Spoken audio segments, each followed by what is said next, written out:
Olá, queridos peregrinos de Jacareí, bem-vindos para uns bons vídeos dos lados de Jacareí. Exatamente. Por isso é que esse tal Marcos o Marquinhos não passa do líder de uma seita pseudo-católica, que usa de pseudo-aparições de Maria para doutrinar católicos incautos e os levar para fora da igreja. O primeiro passo é alienar e doutrinar as pessoas, separando-as espiritualmente da igreja.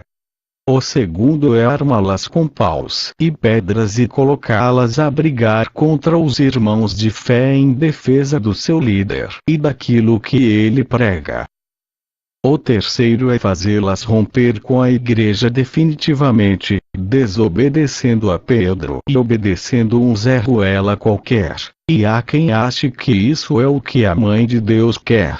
Criar um novo protestantismo, desprendendo as pessoas da coluna e sustentáculo da verdade, que é a igreja e não as mensagens de videntes. Em primeiro lugar, nossa salvação não depende das mensagens marianas e, em segundo, nenhum dos verdadeiros videntes de Jesus e Maria se voltaram contra a igreja e muito menos impeliram outros a fazê-lo.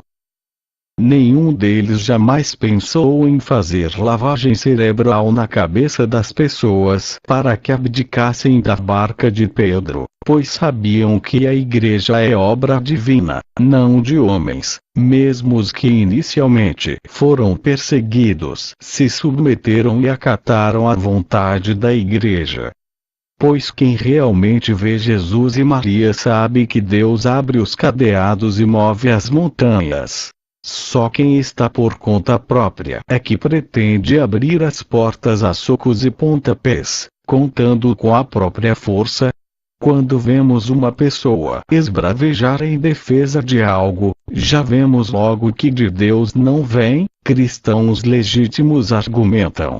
Eles não ameaçam, praguejam, vociferam ou ofendem, e, se alguém não pode sequer ser considerado cristão, quanto mais vidente de Nossa Senhora. Agora vamos ver quem realmente é católico e obedece ao magistério da igreja e quem é protestante e quer criar sua própria seita particular. Quem viver verá. Por Aline Cristina, via Discos. Peregrinos revoltados. Apoio. Chamado Divinos.